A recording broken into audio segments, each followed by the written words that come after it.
It is time for the world to know my name.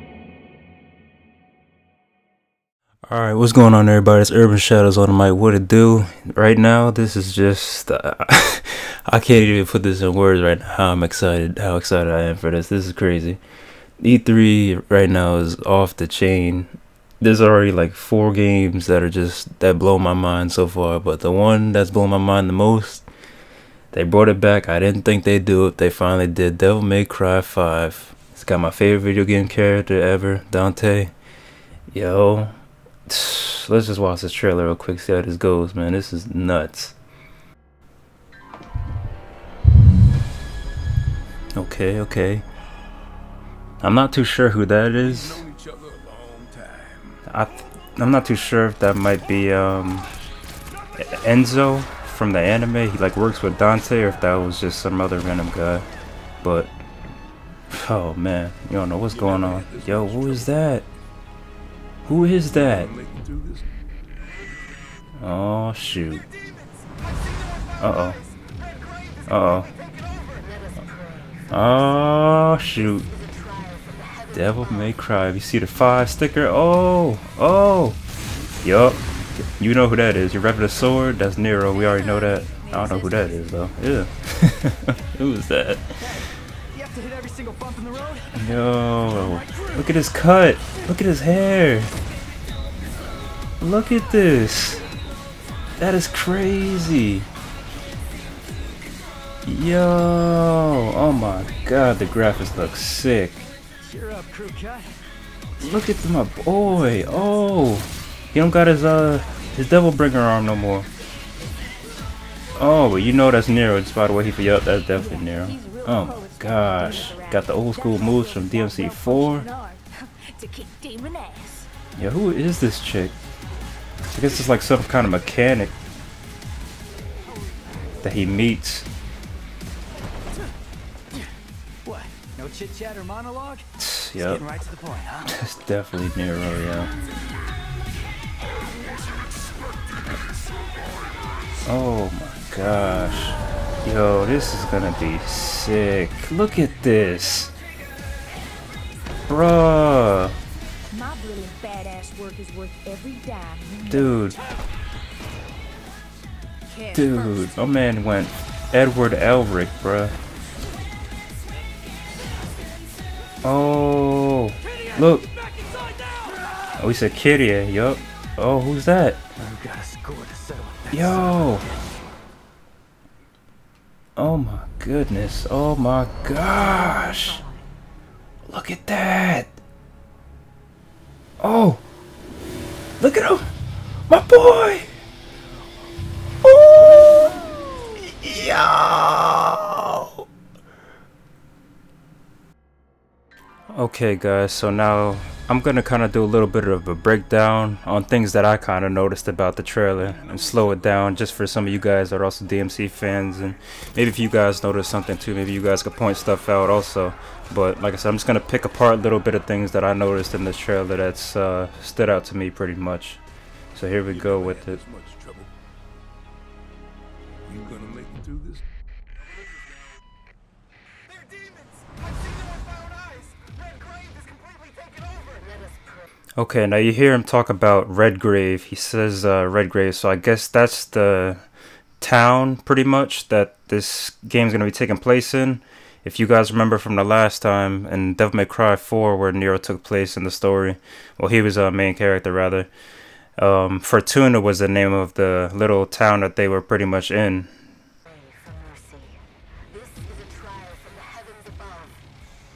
There's actually 2 things about this part I want to point out.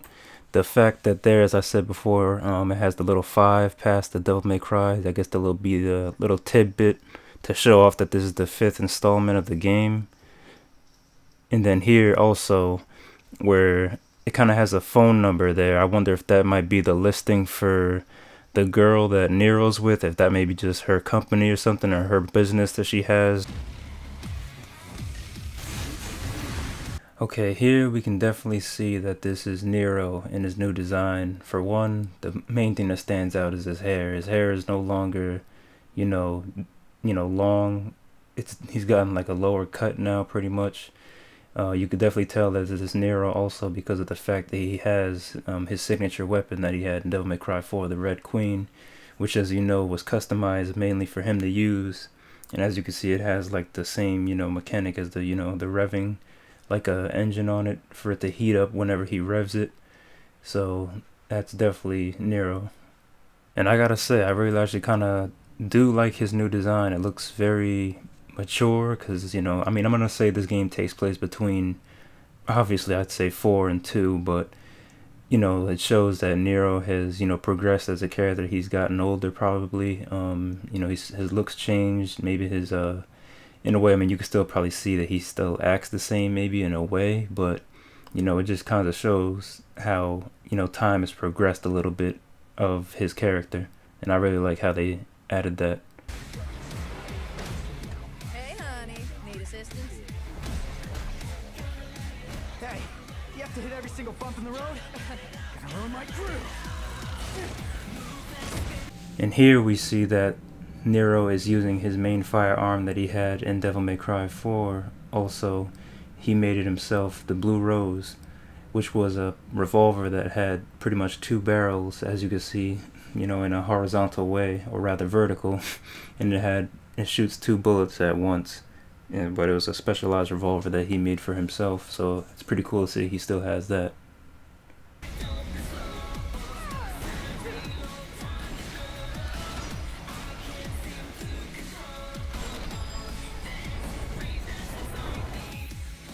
Cheer up, crew cut. You taking notes? Now this is one of the things that probably threw people off to not making them think that this was originally Nero. As we know, Nero, he has, well, his right arm pretty much was a devil arm that was, through chance and I would say convolution of different ideas, that it was down the tree of Sparta's family that he's been given this arm. People think that he's Virgil's son, or, you know, he's Virgil reincarnated. Me personally, I think he's Virgil's son, but he got this devil arm, and he had it pretty much in the 4th one, and it was pretty much one of the main essences of his power. But in this game, it doesn't look like he has it. He loses it probably in the beginning of the game. So the mechanic that he's with, the lady, she pretty much builds him this new custom arm, almost like Winfrey from Full Metal Alchemist, how she pretty much built Edward's mechanical Full Metal automail, and he can pretty much customize it and change it or use it in mid-fight, or, you know, to how he needs to use it. So that's going to be kind of cool to see how they incorporate that in the game. And as you can see here, he pretty much almost fights the exact same way he does in Devil May Cry 4. So it's going to be cool to see how they really make that a mechanic of the game.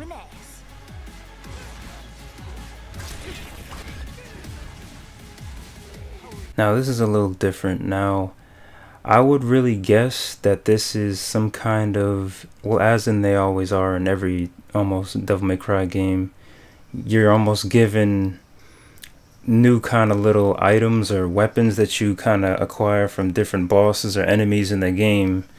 And Nero pretty much maybe beats a certain boss or an enemy that he can kind of get some kind of time manipulative device or something like that to stop enemies, and then he has the mechanic girl who can pretty much also, you know, take those things that she, you know, the items that he gets from beating people, and then you know, fuse them with his arm in a way, so he's able to use them in combat like that.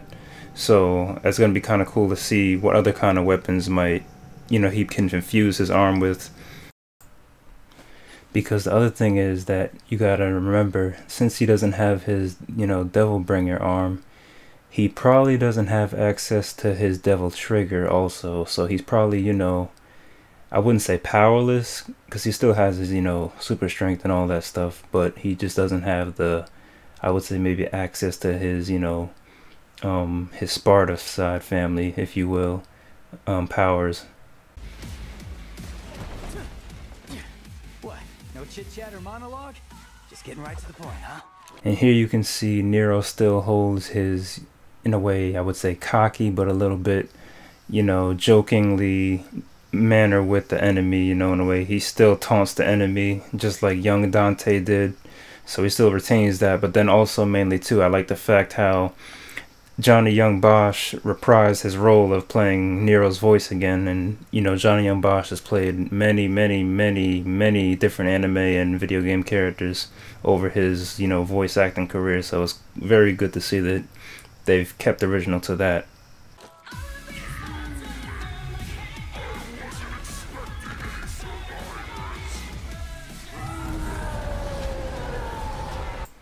This that I found is not really too serious, but this boss that Nero's fighting pretty much reminds me of the Devil May Cry 3 boss, Beowulf.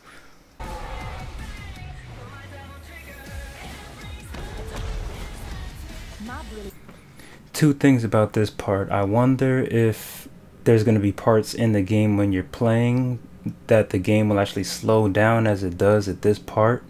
You know, like it'll be like certain quick time events maybe, or just certain tributes of the game that you have to kind of, or the game just freezes slow like this for certain cool moments.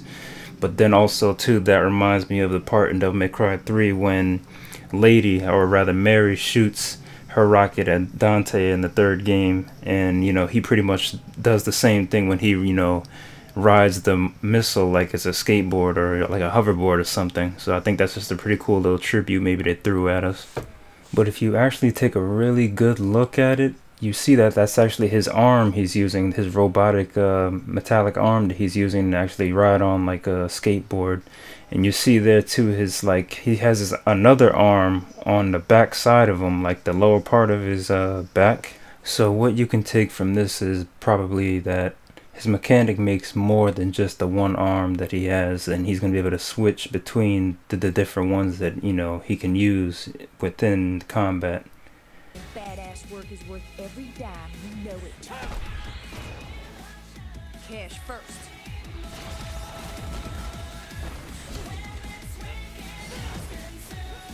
So here's the first little look that we have at, you know, his original right arm that he had, the Devil Bringer.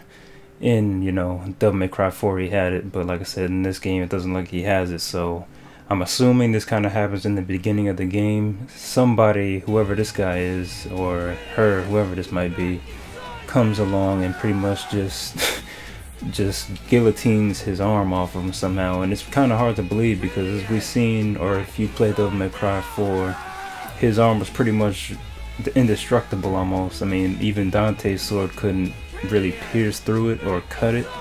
So I mean, this person has to have obviously a lot of kind of power to just take in his arm and just leave him disarmed like this. Maybe it's Mundus actually, maybe they bring Mundus back. That'd be pretty dope if they actually brought Mundus back for this installment. The other thing too, you can hear him say, you know, Kyrie, get back inside. So Kyrie's in the game, I would guess. Hopefully nothing happens to her, but maybe something does, because she isn't really shown in the trailer. So it's possible that this person maybe hurt or possibly have, you know, kills her, and which is why maybe Nero's out to get his arm back in revenge on this person. But then, you know, maybe this person wanted a you know, power from Sparta, as they always kind of do.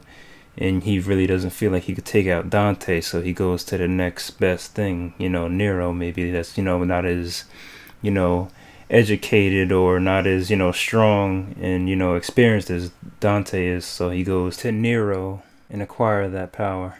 I've got a score to settle with that son of a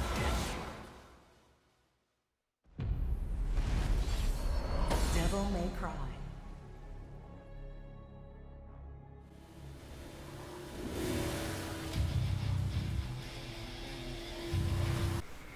And here we can see our first look at Dante pretty much in Devil May Cry 5.